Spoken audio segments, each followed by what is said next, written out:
You should be allergic to mediocrity. When you know what you stand for, that guides the direction for all your decisions in a really powerful way. I like testing ridiculous ideas.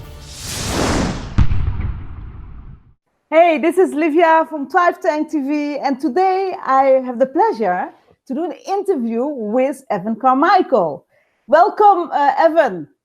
Thanks for the love. It's great to be here. And I noticed you got the word believe behind you on your wall too. So I love it. Yes, it's thanks to you that I managed to find out what are my three core and what is my main word also. So that's why I love to do this interview because it helped me so much myself. I wanted to start this interview to ask you, can you tell about the time when you were like really struggling in your business? And so much that one day you found out that the one word really helped you get out of it. And how did that work? How did that happen? Yeah, so when I came up with the one word, I had built and sold a business already. I was building my second business. I was having success. It was my website, publishing company, and I just was feeling more and more disconnected from the work that I was doing. It wasn't bad. My life wasn't terrible. I wasn't in the tank. I needed to get in the Thrive tank. That's where I needed to get to. I needed to get to my Thrive tank. I just felt like I felt like I could do more. I think there's a lot of people just feel like they can do more, that what they're doing now may not be terrible, but they could do more. And I thought it was, I need a different tagline for my website. And that dove down to a process of me figuring out, what, this has to be about me. Like, what do I stand for as a person? And I didn't have a great answer. And so I thought, well, that's a pretty big problem. Like, if I don't know what I stand for, how am I building businesses? How do I know what bigger thing I should be doing next? And so I went through that process of self-discovery. I came down to believe as a one word at the start, but I didn't know that you're supposed to have one word. That concept didn't exist. I thought believe was actually too big. I thought it was like, who am I to take on something like that? It's too big a word. And it's funny how often we talk ourselves down from a big idea. It's not even people around us, it's ourselves. We play small ourselves. We tell ourselves we can't do big things. Yes. And then the more I looked at it, the more it just felt right. It's like, no, believe just feels right. And I need to go do this crazy thing and change my business and build it around believe. And thankfully, it worked out. And I'm super grateful for having gone through that process. Can you tell us how it helped you become one of the most well-known YouTubers today?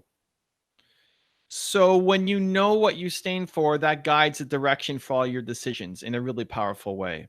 So I first brought Believe to my newsletter. That became the best newsletter that I ever wrote in terms of not just being proud of the content, but it had the highest click-through rates, had the highest engagement, had the most responses. It's like, okay, this thing is working. The next thing I did was I brought it to my YouTube channel, and I was just getting started on YouTube in terms of building up momentum. My best video at that time had 100,000 views. It took a year to get there. And that's not a big video for what I would do now, but at the time, that was my best video of all time. And I was super proud of that video. And so I thought, okay, I'm going to make a video around believe. And that video ended up getting 100,000 views in 1 month versus the other one taking a year to get there. Like, wow, this belief thing really is strong. Like, it's really making an impact. And it's not because believe is the right word. It's just it's the right word for me.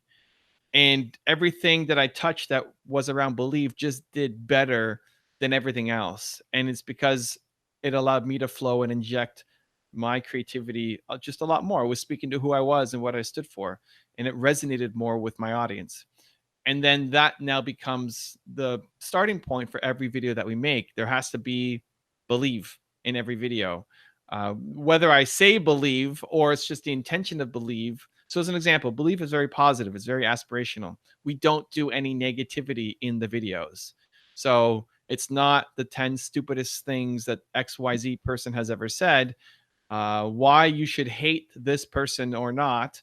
That's never the angle that we go down, even though in the short term that might actually get more views.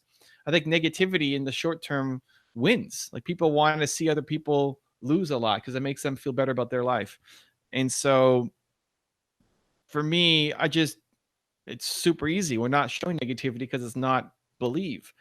So every piece of content that I make now has to have the believe message through it. And that's why we've been able to build the channel, 200 million views, 1.5 million subscribers, and still growing strong every day. How did it help you with branding your business? Why is it necessary? That's one word for branding your business. So I think it comes in two forms. I think it starts with you. I think it gives you the clear perspective on what your brand is all about. I think a lot of times when people are coming up with a brand, they don't, they're picking something because it looks nice or it sounds good, but it's not coming from a really deep place of meaning. And the brand needs to mean something first to you. Like you need to be proud of everything that you're creating, and it has to have a heartbeat. Everything you make has to have a heartbeat, whether that's a creating content or creating a service. Like you do coaching, you do consulting, you have to help people thrive in those sessions, or you're not going to be happy about that. And so it gives you a frame of reference for yourself first, and then that flows through everything, flows into your entire business, how you operate your company. You want to bring on people to your team who believe in similar things as you do. If you're hiring a video editor, my video editor wanted to tattoo believe on her arm before she even met me, Oh, just because she believes in the same thing. And so you want to bring people on who have the skill set but also believe the same thing that you believe. And if you don't know what you believe, then you'll attract anybody. But if you're really specific on what you believe, then it's easy to bring people in who are on the same mission. That's an internal brand.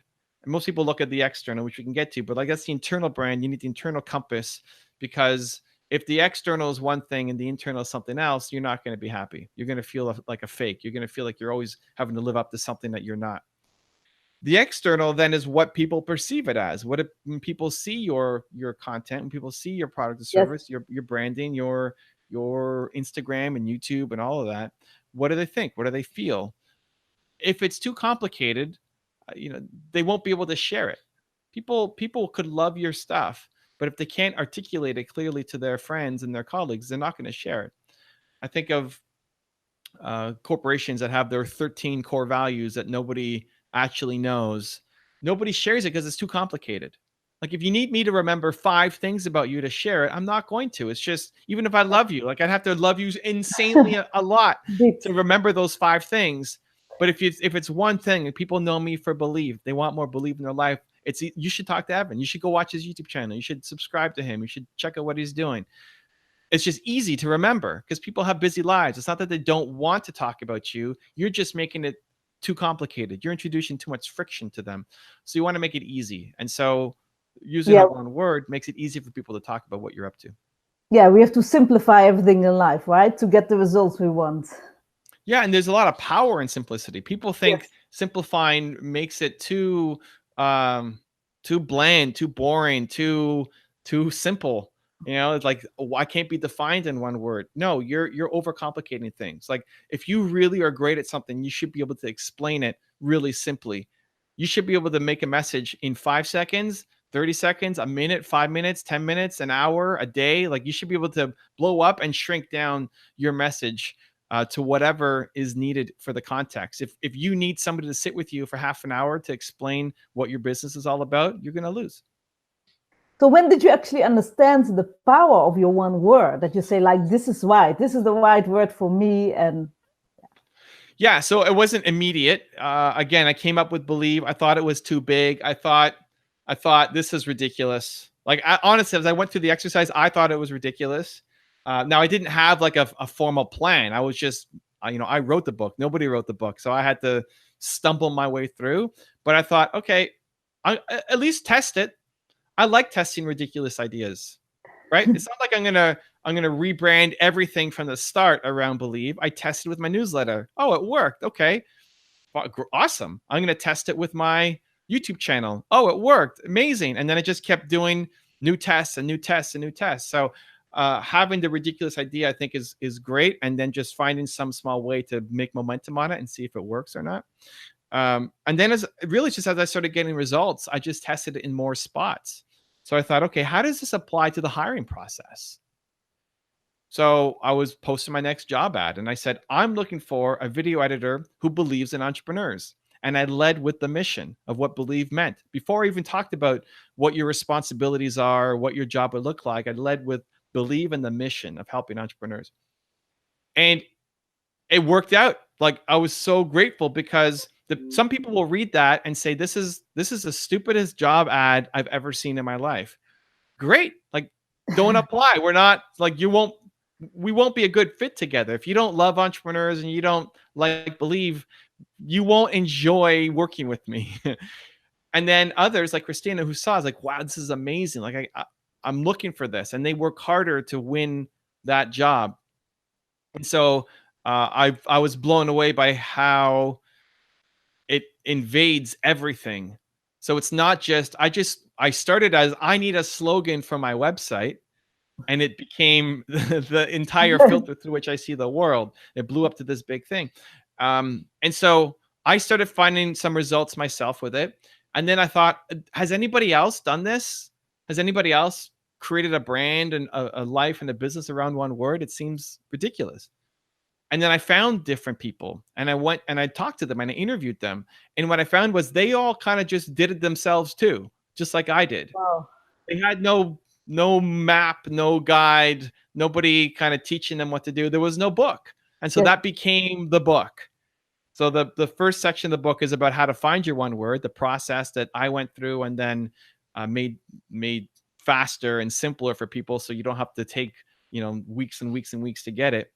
And then the other parts of the book, I also introduced the stories of the people that I interviewed, from somebody who's making $50,000 full-time income for himself, but kind of just starting up, all the way up to somebody who's making 150 million in revenue, and different spots. It's like 50,000, 500,000, a million, 5 million, and 150 million. So no matter where you are, there's somebody who you can relate to. There's somebody who their story is ambitious in what you want to do. If you're just starting up, the guy at 150 million, it may be too big, too far away. Like, I can't relate to that guy, but you can to the 50,000. Where if you're already in business, the 50,000 guy seems too small. So I wanted to give people an example, like, no matter where you are on your journey, there's somebody that you can look up to. And I compiled their stories. I learned from them too. It's like, oh, you're doing that. That's cool. I never thought about using your one word in that way. And they learned from me too. And all of that got condensed into this book. This book was twice as long. Wow. We cut half the book. Like, we cut an entire book out of the book. And this is the kind of winning version of it. So it was a lot of research, a lot of notes, a lot of interviews. And when I saw the success, not only that I was having, but that these people had in building companies, and then also just helping my friends out one-on-one, helping them, like, hey, this is working for me. Maybe it'll work for you. Like, how about you give it a shot? Then I said, okay, this is actually something that people need to hear.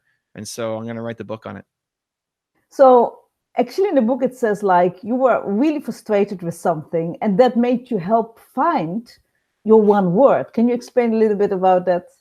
Yeah. So it's just frustrated with the work I was doing, frustrated with the direction, frustrated that I was running a publishing company, and it just became about, like, how do I get as many? It's interesting because the business is similar to what I'm doing now. I was running a publishing company. I had a website. The goal was to get as many views as possible on your content. We had 8,000 people writing for the website. And it just became, it felt like it was just a factory. It felt like it was just, yes, it was helping entrepreneurs, but anything that helped entrepreneurs we would throw up there. And it felt like it wasn't purposeful or meaningful. And I felt like I could do more. And so it's what I do now. I actually reach more people with my YouTube channel, and we are a factory. Like, we're making 3 videos a day, but all of them are with intent and purpose and love and care and attention, all around believe. And so there was actually nothing inherently wrong with my business model at the time. It's just, it wasn't purpose driven. And when you are not doing the thing that you feel is purpose driven, you will not be happy ever. And so when you are doing the thing that is filling you up with purpose, then it gives you energy. You're willing to put in more work. Your life is happier. You're in the Thrive tank, right? Yes. I could totally relate with that. I knew I was there as well, struggling and not knowing which direction to go, and spreading yourself too thin. And that's why this one word helps you to focus in the right direction. I remember in your book you also mentioned there's one thing that you hated most about mediocrity. Can you clarify that a little bit more? Yeah, so I start out the book around mediocrity, and it gets pretty angry, I think, and pretty aggressive. I want to start the book off strong. I think, ultimately, I think everybody has the ability to be great. I think everybody has Michael Jordan level talent, or like whoever your favorite entrepreneur or person, or like somebody who you think is just amazing at what they do. I think everybody has that. I think everybody has that ability. You might not be able to play basketball better than Michael Jordan, but you can be Michael Jordan of something. Yes, I agree. Yes. Michael Jordan is special, but he's not that special at the same time. Like everything I've done on YouTube is special, but I'm just like everybody else. I'm not that special. Like you could do what I'm doing. You could do it better than what I'm doing in your own thing. Don't come after me and do believe in top tens. I'll crush you on that. But like you Of could do course. your own thing, right? Like people watching, you could do your own thing.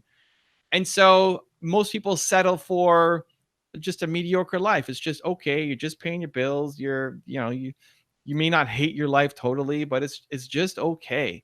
And I want to shake people out of that. I want you to feel like, you have an ability to be a genius. Like you already are a genius, and we got to untap that. And the best way that I know how to start is through self-awareness. And so I think it begins with core values. It begins with your one word. But even if you think the whole thing doesn't make sense, like just understanding that you could be the Michael Jordan of something, and you should be allergic to mediocrity. That it's not acceptable for you to not live the life that you want to go off and live. Yes, it's also we can make much bigger difference, of course, to the world and to others out there if we actually go and try to be the best version of ourselves. Yeah, and I think in the motivation for that, I think there's some people who want to help the world. That's me. Like I want to help a billion people. I want to help Yeah, the world, I'm like you. right? And then there are other people who want to help the closest people to them. They may not have a massive ambition, but they want to help their parents and their brothers and sisters and their friends, and like they keep this group of 20 people, and like they want to really help those people. Neither one is right or wrong. It's just understanding how you're built and how you want to help, but you have to help. Like everybody wants to help. Human beings are built to serve. If you're not happy, it's because you're not serving enough. You're not helping enough. Whether that's on a big global scale or that's just the people closest to you, everybody gets it's built into us. Like 99.99% of humans is built into us. There might be that 0.01% that there's something loose, there's something a little crazy up there, but we want to serve. And if you're not happy, usually it's because you're not serving enough. Yes, yes, indeed. So, what I also liked that you actually helped uh, watching one of your favorite movies and thinking about it again helped you also find your one word. Can you tell us about that movie that you love so much that helped Yes. you also find your I've one word? I've got it's just out of arm's reach. I've got it on my shelf behind me. There's a movie called Seabiscuit, which when I was going through the process of figuring out what I stood for, I started thinking about, okay, well, like what have I always gravitated to? What's my favorite movie, and what are my favorite songs, and what are my favorite hobbies, and why? Like, why do I like those things? And so my favorite movie is Seabiscuit. And in isolation, it may not mean anything, but when you start looking at all these different things that you love, you'll find that there's a common thread between all of them.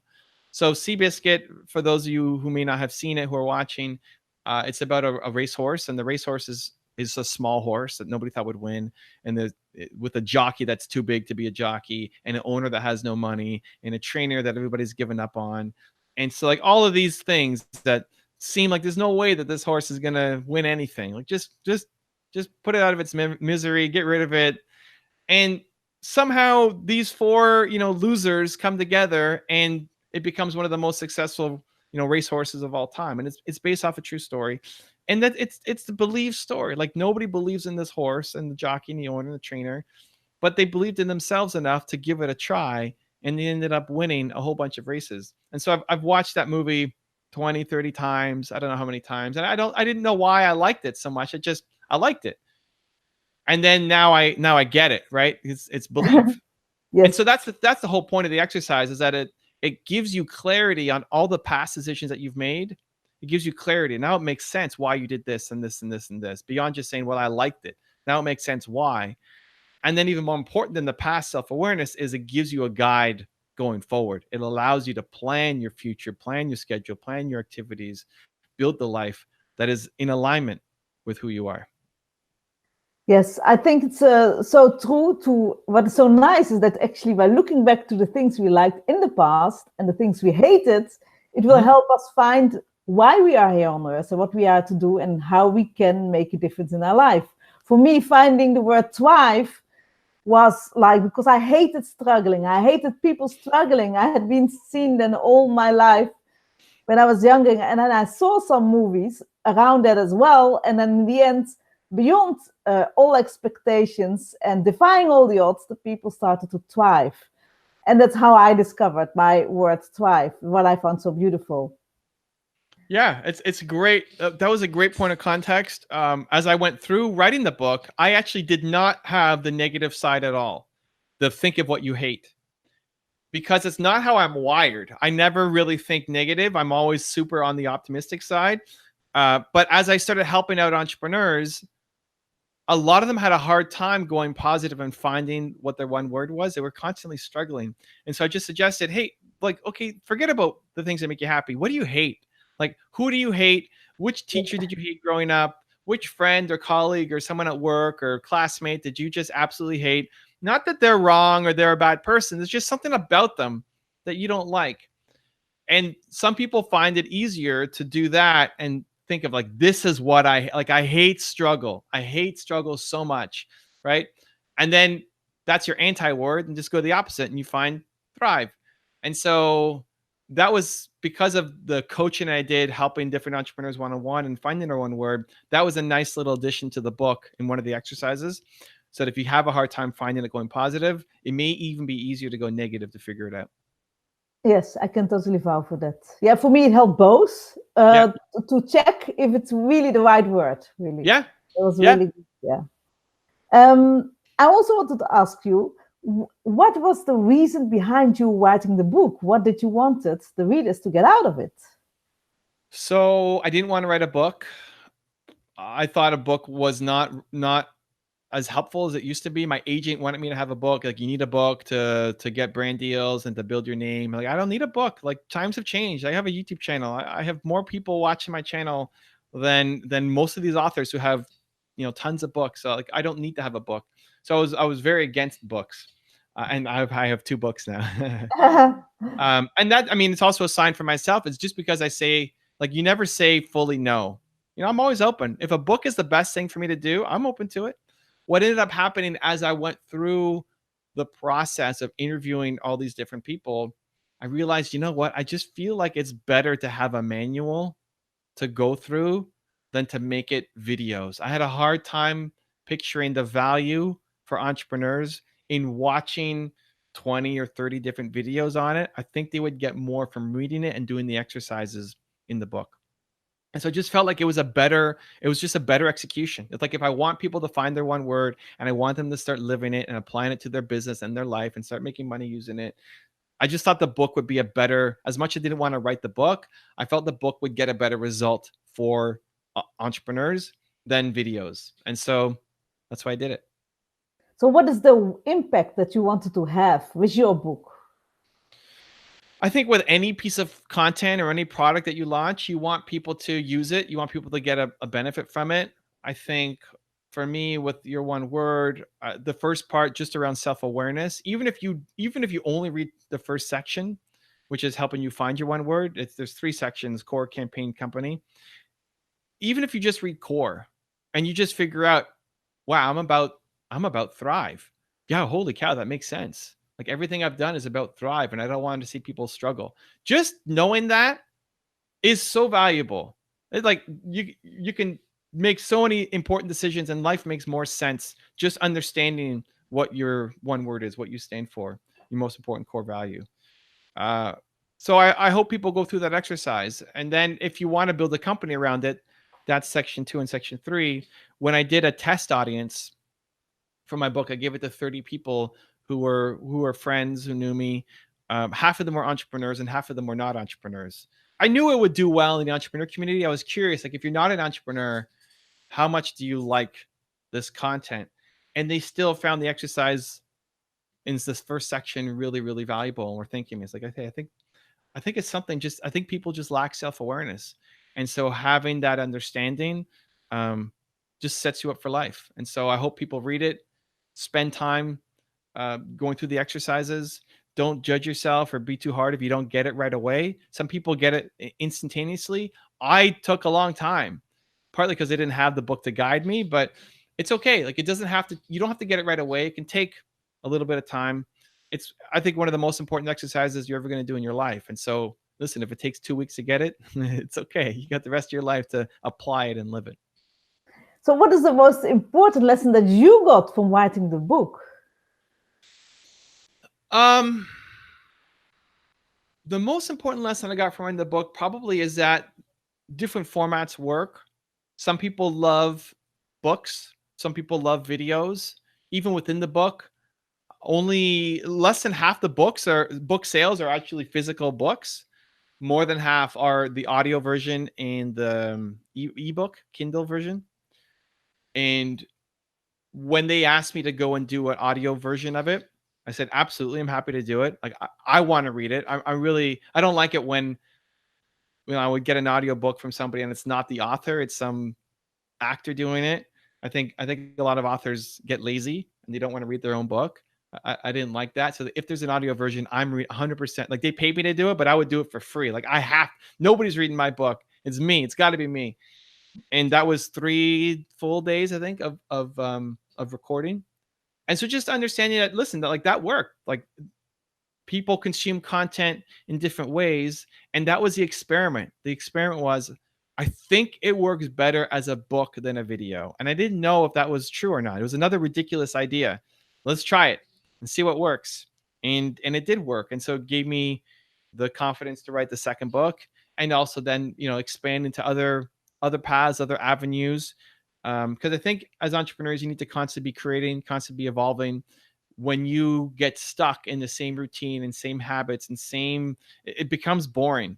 Like, a lot of entrepreneurs essentially just buy themselves a job.